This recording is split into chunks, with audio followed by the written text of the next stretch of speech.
part of brain. So at the end of the first month in the development of the human embryo, two optic vesicles developed at the lateral surface of the embryonic forebrain, and it becomes the RPE, retinal pigment epithelium, whereas the inner surface is transferred into the nervous tissues of the neuroretina. So here you can see the optic stalk, optic nerve, and over here the lens. From this you can see the retina over here and the two layers, the outer and the inner, which develops into the RPE and this. So retina is the light sensitive tissues that lines the inside of the eye, and the retina functions in a manner similar to that of the film in the camera. So optical element within the eye focus an image into the retina, initiating a series of chemical and electrical events within the retina. So there are different layers of the retina and different cells are there in the retina. So different cells transmit the graded or non-graded action potentials, due to which this different chemical or electrical event changes occurs, which transmits the informations to the brain. So nerve fibers within the retina sends electrical impulse to the brain and thus interpreted these signals as a visual image.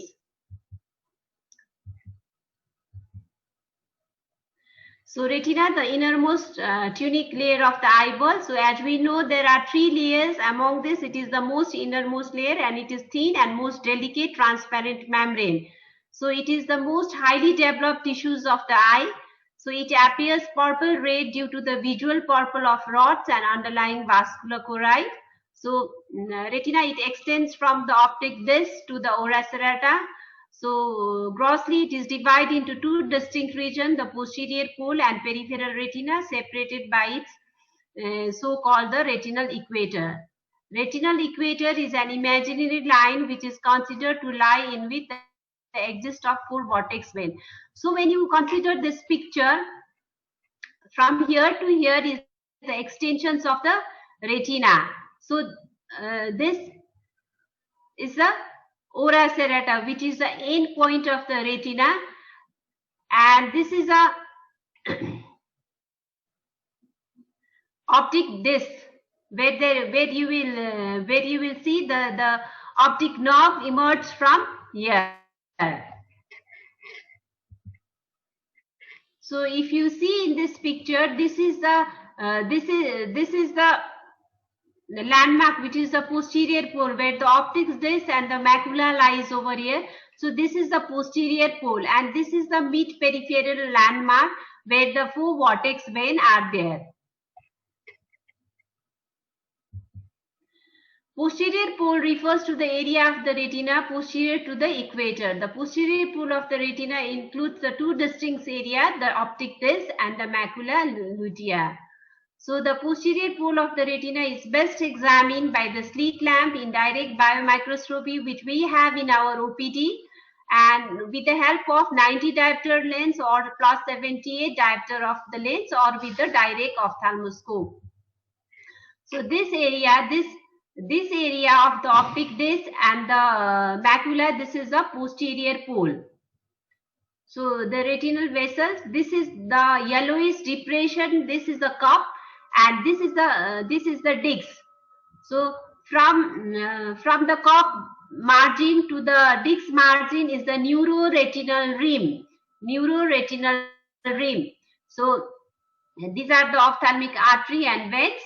So and these are the peripheral retina. So when you compare this picture, both are the depressions over here. Macula lutea is also depressions, where it is called the fovea, which is the most surface point for the visual acuity.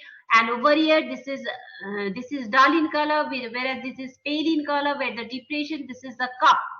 So always you can see the vessels emerge from the center of the cup. In case of glaucoma, you will see this enlargement of this yellowish area, that is a cup, because of the degenerations of this nerve fiber over here.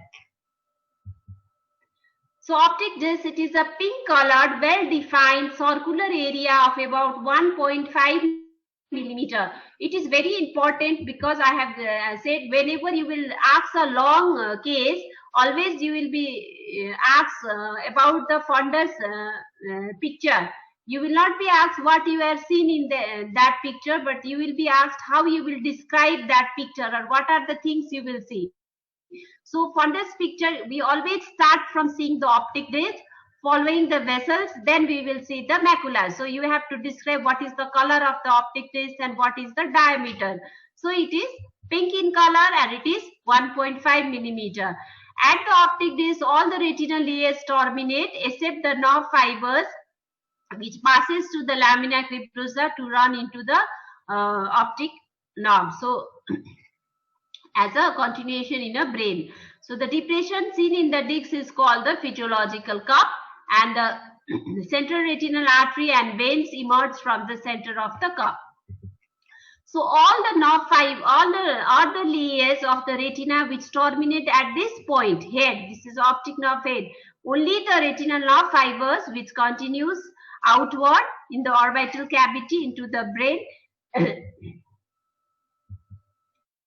So macula lutea, it is also called the yellowish spot. It is comparatively deeper red than the surrounding fundus and it is situated at the posterior pole temporal to the optic disc. And the fovea centralis in the center depression part of the macula, it is about 1.5 millimeter in diameter and it is most sensitive part of the retina, and in its center is the shining pit. So whenever we will see with the direct ophthalmoscope, we can be able to see that shining reflex, which we call the foveal reflex. Fovea, which is 0.35 millimeter in diameter, which is situated about 2 discs diameter, that is 3 millimeter away from the temporal margin of the disc, and it is about 1 millimeter below the horizontal meridian. So when you will see in this picture, from this disc margin, it is 3 millimeter away, this fovea. So there is a central depression which is called the pit, and this area is little bit darker than the other surroundings area over here. So due to the presence of the pigment, and the area of about 0.8 millimeter in diameter, including the fovea, and more some surrounding area, it does not contain any retinal capillaries and is called the foveal avascular zone, because this area has got the sharp acuity. So for only the cones are over here, and even the 10 layers of the retina are not present over here, because the sharp vision where you can see in this area.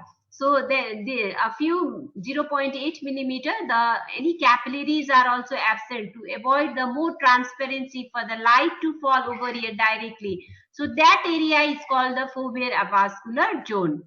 And surrounding the fovea are the parafoveal and the perifoveal area. Peripheral retina, it refers to the area bounded posteriorly by the retinal equator and anteriorly by the ora serrata. So anteriorly by the ora serrata and posteriorly by the equator.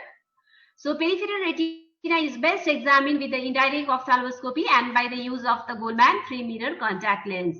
So we cannot see with the help of the retina with the direct ophthalmoscope or even with the 90 diopter, it is difficult.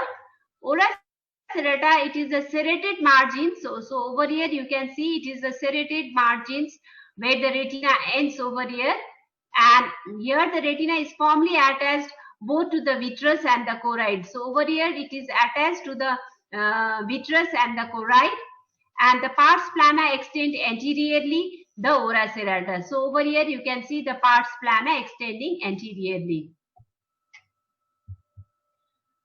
So retina consists of 3 layers of the cell and their synapse arranged from outward inward in the 10 layers. So retinal pigment epithelium, which is the outermost layer of the retina, and it consists of the single layer of the cell containing the pigment, and it is firmly added to the underlying basal lamella Brooks membrane of the choroid. So it is very important. Retinal pigment epithelium has lots of function to maintain the retina transparency, to provide the nutrition, to provide the vascularity, to make the adhesions, to make the ionic transport. So number of the functions are performed for the visual cycle. So all the functions are performed by the retinal pigment epithelium and by the rods and cones, that is the photoreceptors layer. So it is firmly adherent to the underlying basal lamella, that is a Brooks membrane of the choroid. So when you will see the picture, then you will be clear that you feel like it is continuous from the backward to the frontward. So retinal pigment epithelium layers of rods and cone, external limiting membrane, and outer nuclear layer, because these rods and cone nucleus which are not situated over here, they are extend outward, so they are called outer nuclear layer. And again the outer plexiform layer and inner nuclear layer and inner plexiform layer, ganglion cell layer and nerve fiber layer and internal limiting membrane. All the layers have all their own characteristic features. So the layers of the rods and cones are end organ of the vision and are also known as the photoreceptors. Layers of rods and cone contains only the outer segment of the photoreceptor arranged in a palisade manner. There are about 120 million rods and 6.5 million cones. So rods contain the photosensitive substance called rhodopsin, and which serves the peripheral vision and vision for the low illuminations, that is the scotoptic vision. And cones also contains the photosensitive substances and are primarily responsible for the highly discriminatory central vision, that is photoptic vision and color vision. So rods has its own visual pigment, rhodopsins, which is serve for the peripheral vision as well as vision of low illuminations, and cones has got its own property and it is responsible for the highly discriminatory central vision. So rods is important for peripheral vision, whereas cone is important for central vision. So any people who have got peripheral vision loss, we will go for the rods examinations, and any patient who has got central vision loss, the disease which has central vision loss, we go for the cones examinations and color vision test.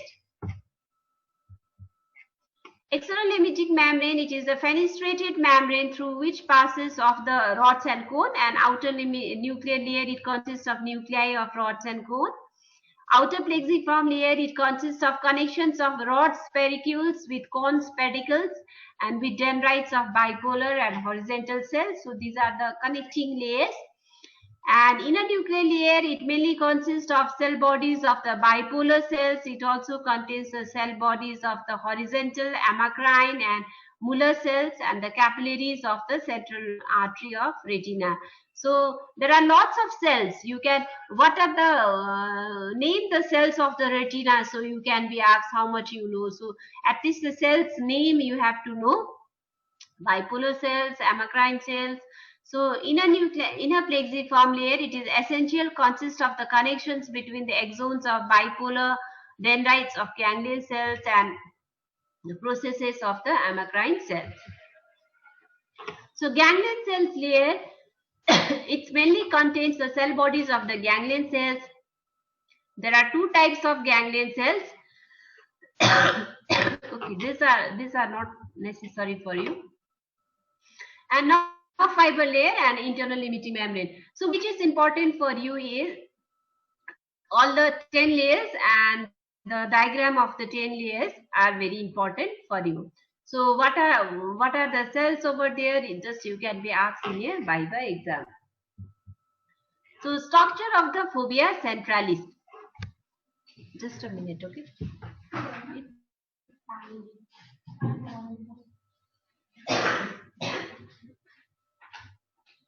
So what are the structures in the fovea centralis? So in this area, there is no rods and cones are tightly packed, and another layers of the retinas are very thin. So only 6 layers of the retina are present here. So it is very thin. and there are no rods. So it is a peculiarity. So it can be asked to you in your exam, what are the things you will see in the fovea centralis, just for the staff discrimination of the vision. It is very important. In the central part, fovea largely consists of the cone and the nuclei covered by the thin internal limiting membrane. All other retinous layers are absent in these regions. And in the foveolar region surrounding the fovea, the cone axons are arranged obliquely, which is called the Henle layer, to reach the margin of the fovea. So it is nothing at the foveal area, just the cone axons which are arranged obliquely. This arrangement, oblique arrangement, is only called as the Henle layer. So that is why, because of this property also, there is a sharp visual acuity, and due to this Henle layer arrangement also, there is a more water retention properties or the water imbibition property, so that the macular area, there will be macular edema soon at this layer.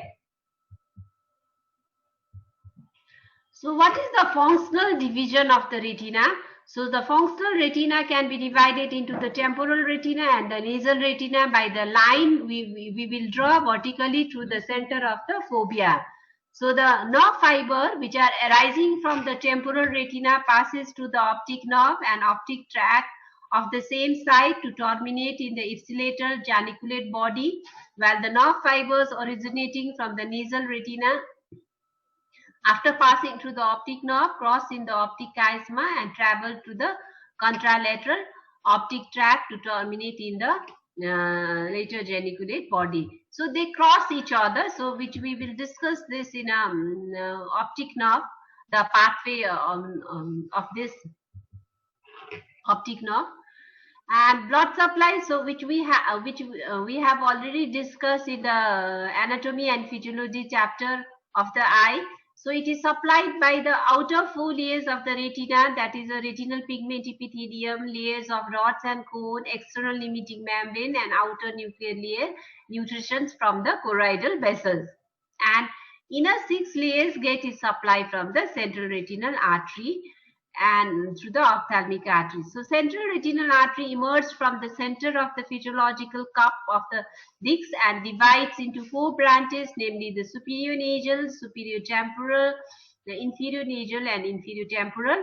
And these are the, what are the peculiarities of the central retinal artery? It is the N arteries, that is, they do not anastomosis with each other, and retinal veins, they follow the pattern of the retinal arteries, and the central retinal veins drains into the cavernous sinus directly or through the superior ophthalmic vein. The only place where the retinal system anastomosis with the ciliary system is in the region of the lamina fibrosa. So you can see the this is a central retinal artery, and this posterior 4 layers, RPE, in the outer nuclear layer, is supplied by the choriocapillaries over here, and this central retinal artery which move forwards and provide the 6th artery. So every artery divides into 2, that is superior and inferior, and temporal and nasal branch, and they are the N arteries, that is, they do not anastomosis with each other. So here you can see more clearly.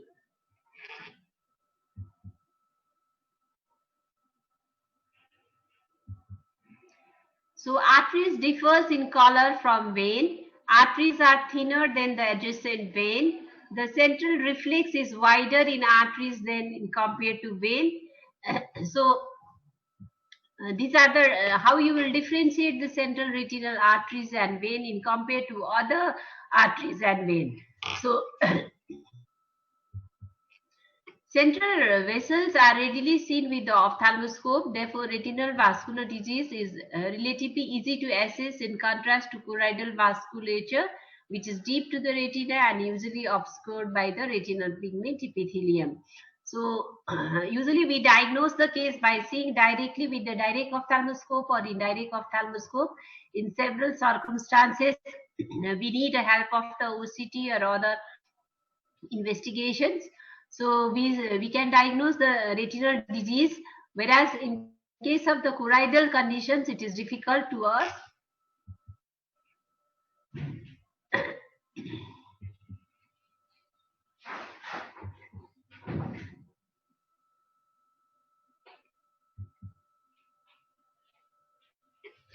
So how what are the differences of the rods and cone? Rods. Uh, so it is a light sensitive pigment is rhodopsin. That is a pigment of the rods is rhodopsin, which decompose in the presence of light and triggers a complex of series of reaction that initiates a nerve impulse, and those impulse travels along the optic nerve. Whereas in case of cones, each set contains a different light sensitive pigment, and each set is sensitive to different wavelength, and the color perceived depends upon which of the cones are stimulated. So there is a one-to-one connection, whereas in rods there can be multiple connections. So that is why there is a more sharp acuity, or they have got a different stimulation for the different color. So what are the differences, which is a common questions asked to you in your exam? That is the number of the rods are 120 million in each retina, whereas the cones are 6 to 7 millions in each retina. And distribution, its rods are more periphery, whereas cones are more in center, or present only in the center. Peripherally, cones are absent. And photosensitive pigment is rhodopsins, whereas there are 3 types of sensitive pigments in case of cone for different color. And connection is convergent, that is 300:1, whereas in the cones always there is direct private line, that is 1:1 connections. And function is increased light sensitivity, decreased visual acuity, there is no color vision and night vision, whereas in case of cones they have decreased light sensitivity but increased visual acuity and color vision present. Why phobia is most sensitive spots in the retina? Because all the layers are shifted aside, leaving the outer segment of photoreceptors to be hit directly by the light, and high density of small diameter of the cones with longer outer segment. They have one-to-one convergence and wide presentation in the occipital primary visual area. So this is very important and important viva questions for you also, why the phobia is more sensitive part in the retina. So retinal pigment epithelium, different functions are there. So the important functions are absorption of the light due to the presence of the black pigment melanin. So different disease conditions can occur over here. Productions of the extracellular matrix, keeping the outer segment of the photoreceptor strips. Storage of vitamin A for the regenerations of the photosensitive pigment. Phagocytosis for the tip of the outer segment after the shedding of the photoreceptors, that is the continual removal of the outer segment. So if there is if the retinal pigment epithelium is diseased, and there is a depositions of these shadings of the photoreceptors, which leads to the disease conditions called the acute age-related macular degenerations, which we will discuss later. Other physiology of the vision, the main mechanisms are the phototransductions, processing and transmissions of the visual sensations and visual perception. So initiation of the vision is whole phenomena of conversion of the light energy into the nerve impulse is called the phototransductions. So the light falling upon the retina is called the photochemical changes, which triggers a cascades of biochemical reactions that result in generations of the electrical changes. And photochemical is the bleaching of the rhodopsins. So rhodopsins refer to the visual pigment present in the rods and the receptors for the night, that is the scotoptic vision. So its maximum absorption spectrum is around 500 nanometer, and rhodopsin consists of the colorless protein called opsins coupled with the carotenoid called retinide, that is a 11 cis retinol. So the visual cycle is a in the retina of this living things or living animals undergo the constant light stimulations, that is a steady rate must exist under which a rate at which the photochemicals are bleached in the equal to the rate at which they are regenerated. So this equilibrium between the photo decomposition and regenerations of visual pigment is referred to as visual cycle. Electrical changes. So activated rhodopsin, which causes the cascades of biochemical reaction and regenerations of the receptor potential. Thus, the light energy is converted into electrical energy. So light adaptation is retinal sensitive, depends upon the amount of the chemical pigments. So if a person is in the bright light for some time and large amount of the photochemical is reduced to the retina and opsins, so retinal converted into vitamin A. So this reduces the sensitivity of the retina, and this is called the light adaptations. So it depends upon the amount of the chemical pigments in a person. And now if a person goes into the dark room, they cannot see any object.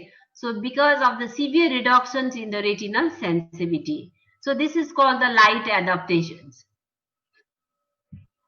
Whereas dark adaptations is a ability of the eye to adapt to the decreasing illuminations. So when one goes from the bright sunshine into the dimly light room, one cannot perceive the object in a room until some times has lapsed. So some time is there. So this is called the dark adaptation time, because it is the time taken for the regeneration of rhodopsin pigment which are bleached by the bright light. So this is the dark adaptation. So what is light adaptations and what is dark adaptation? Light adaptations is retinal sensitivity which depends upon the chemical pigments over here. So if a person in a bright light for some time and a large amount of the photochemical changes occurs over there. So if a person goes into the dark light, so he cannot see any object. So that is a light adaptations. And when a person goes in the bright room after the sitting in the dark, they cannot see. So that is a dark adaptation. So it is due to the this bleaching effect or of this rhodopsin. So that is why it takes some time for the regeneration of rhodopsins by the bright light. So night blindness is the vitamin A deficiency, which is not enough quantity for the retinal to reform the rhodopsin. So but in the daytime the cones can still be excited, so they can see in the daytime but they cannot see in the night time, because the rhodopsin, there is no enough quantity of the rhodopsin due to the deficiency of the vitamin A. So that is why, as it is a rich source, vitamin A is the rich source, so they cannot see at the night. So this is about the thing.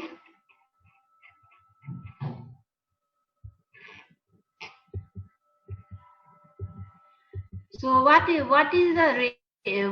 this is a very important question. Why phobia is the most sensitive spots in the retina? I think you understand.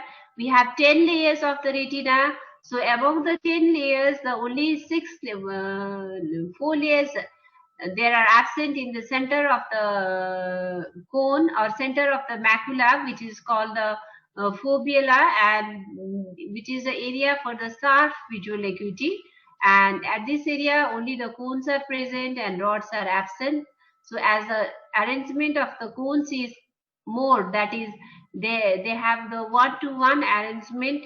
So that is why, and this area has got the more wide presentation in the occipital cortex visual area. So that is why this area is the more sensitive spots in the retina. And the difference between the rods and cone is also very important for you, and how you will describe the optic disc and the macula. So from the next class I will start the disease portion. So I will start with the age-related macular degeneration, and if possible, if I can cover the two diseases at a time, then also I will start, because we have almost 50% of the course is left behind, so we have to cover in time, and we will be a little bit faster in your course, so you should also read. So this is a very important pictures of the posterior segment. So till the area in the eye, till the lens we describe as the anterior segment, and behind the eye, behind the lens, the vitreous, choroid, retina we describe as the posterior segment. So how you will describe? This is the fundus picture. Why we will say the ocular fundus? With the help of the direct ophthalmoscope, or how much the area you can be able to see. So that is called the ocular fundoscopy or ocular fundus. So what is the thing we will see? We will see the optic disc.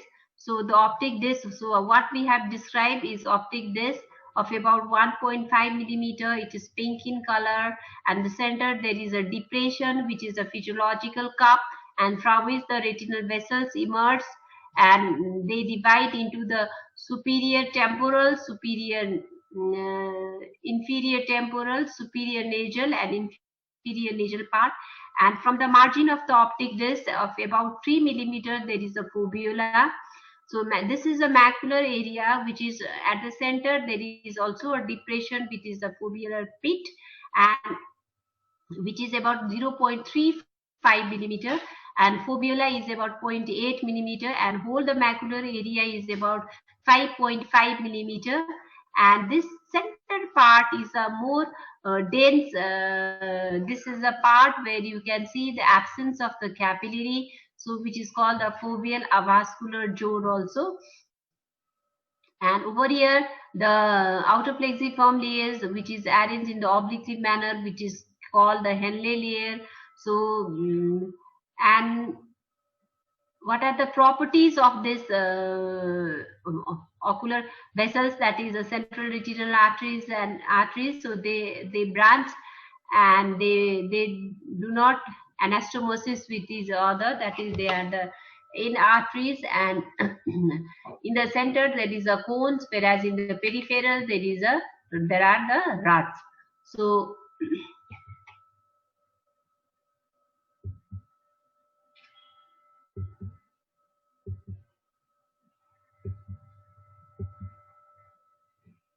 so in the anatomy portion, this is also very important for the embryology part also, because embryology part also will be asked to you in your exam, what is the development of the lens, about the retina. So retina simply from the you can say from the two layers, outer layer and the inner layer. The outer layer, the retinal pigment epithelium arise, and from the inner layer, the neurosensory retina arise. So what is your homework is, when you start reading, is first you draw the very nice diagram of the 10 layers of the retina, and then you describe all the things which layer is which, because this 10 layers can come in your exam also, how to draw the exam, and you will just go through the different anatomical landmarks. So where is the retinal pigment epithelium, where is neurosensory retina, what is the blood supply, how you will describe the optic disc, macula, so and the visual cycle. Just the 3 steps of this, and that is enough for you, I think. So we will meet you again Friday, and I will discuss AMD, and most probably, if I will get time, diabetic retinopathy, or diabetic retinopathy and AMD. So I will see which is a little bit longer and shorter topic. I will try to arrange and come with you. So thank you all.